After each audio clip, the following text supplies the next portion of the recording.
It's 77 degrees in Sebastian, Florida. I'm Andy Hodges with your Sebastian Daily News. You can also watch us on Xfinity Channel 1098, Buzz TV, if you have Xfinity cable in Sebastian. The weather is going to change on us, but let me tell you what's happening. Tonight's low is going to be 61 degrees. We got one more day of warm weather, and then we got a cold front that's going to be moving through. Wednesday's high will be 83, so if you're going to do anything like boating or anything like that, do it tomorrow, Wednesday. 83 is the high. Overnight low is 57. Thursday, Friday, Saturday, we'll have a high of only 68 degrees, overnight low of 51. The cold front is moving through Thursday morning. So we're looking at late Wednesday night, Thursday morning is when that cold front is going to be sweeping through Sebastian. As a reminder, Sebastian Daily is teaming up with Needy by Nature to give away a 60-minute massage. It's worth $80. If you haven't done so yet, make sure you're a Sebastian Daily newsletter subscriber. All you got to do is go to our website at sebastiandaily.com and click on the link at the top that says newsletter, and then all you got to do is fill out a form, and you can get the latest breaking news that's happening in Sebastian, as well as our newsletter, which is twice a week. So Needy by Nature offers massage treatments, facial treatments, and a variety of other products here in Sebastian. We will announce the winner on Tuesday, February 9th, 2021. Also, a few people have asked us not to report on local events, citing that they are super spreader events. We have to be honest with you. It is really not up for us to decide who should go to an event or not. We're just reporting the news. If there's an event in town, we're going to report it, and also urge everyone to be safe at these events, such as wearing a mask when at these events, washing your hands regularly, and social distance is the most important thing. We don't have a right to tell people what to do. We just ask people to be responsible and be safe at these events. So we wanted to clear that up. This comes from a letter to the editor that we published a couple of days ago, and one of our readers asked us not to publish any of these events because they are super spreader events, but we're going to keep publishing them, and as well as our honest and local reporting. Our leading story, as some of you already know, the Indian River County is upgrading its online appointment system for COVID-19 vaccines. It should be ready in a few days. The County Commission voted 5-0 to purchase a 60-day trial of a COVID vaccine management solution. Now, the trial cost of this software is about $15,000, and that's with texting capabilities.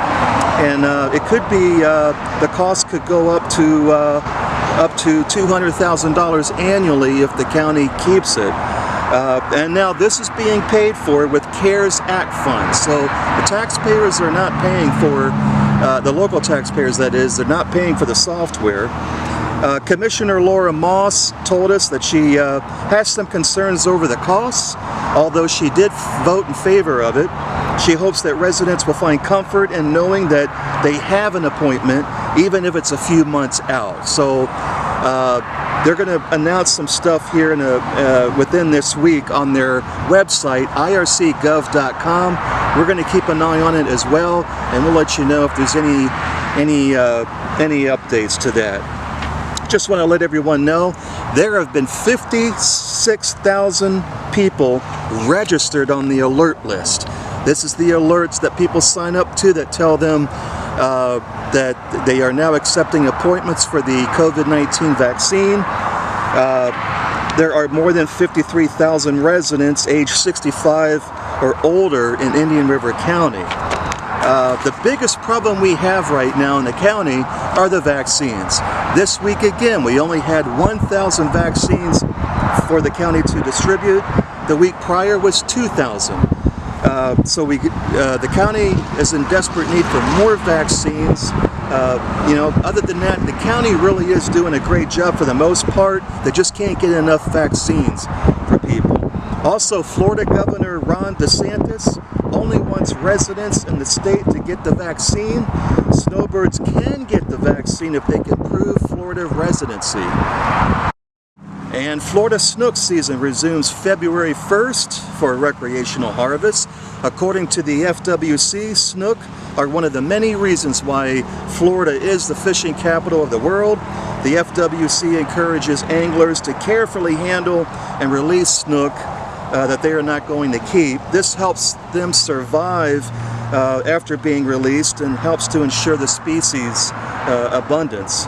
While the season resumes here in the Atlantic and at the Sebastian Inlet, it also includes Lake Okeechobee and the Kissimmee River. And if you didn't already know, the Sebastian Roadhouse restaurant reopened last Saturday after one of its workers tested positive. We spoke with the owner, Thomas Wright, who told us that all remaining staff tested negative for COVID and that they did a complete deep cleaning anyway. Wright found out that the employee never contracted the virus from anyone at the restaurant or at the restaurant. The employee actually contracted it from a family member who works in Palm Bay. Wright said he conducted the deep cleaning anyway to make sure employees and customers are safe.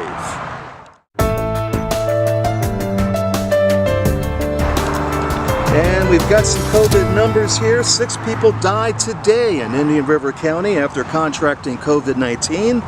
There have been 22 deaths during the past week in Indian River County. Folks, we got to get serious about this.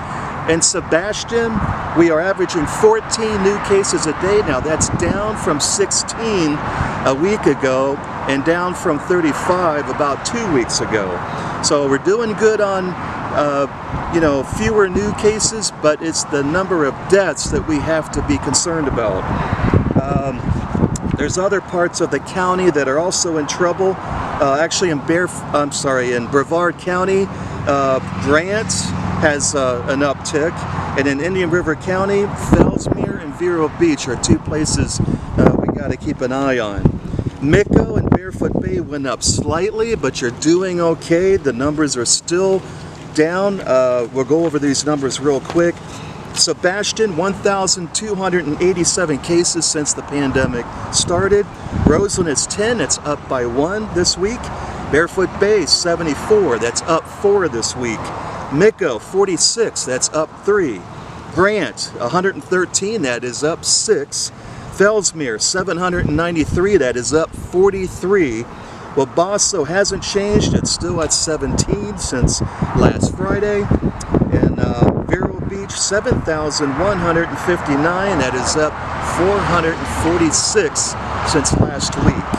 Now remember, on Vero Beach, this number also includes Vero Lake Estates and other areas in and around the city of Vero Beach. The county cases, there are 9,078 cases to date. There have been 218 deaths, and in Brevard County there have been over 27,000 cases with 616 deaths. So we got to keep an eye on these deaths. That is the main, most people can get over the COVID-19. A lot of people can't, but we got to keep an eye on these deaths. And hopefully the county will get more vaccines when they're available here to people who are 65 and older. Hey, thanks for watching our newscast. We'll have another one either tomorrow or Thursday. And we got some exciting things going on this week. We have another restaurant that's opening to the public, and just and another event that's coming up in March. So we'll talk about that on the next newscast. For all the latest information that's going on in Sebastian and news, visit us at SebastianDaily.com. I'm Andy Hodges. I'm hoping you have a great day. I'm coming to you live right here on the Indian River Lagoon for Sebastian Daily.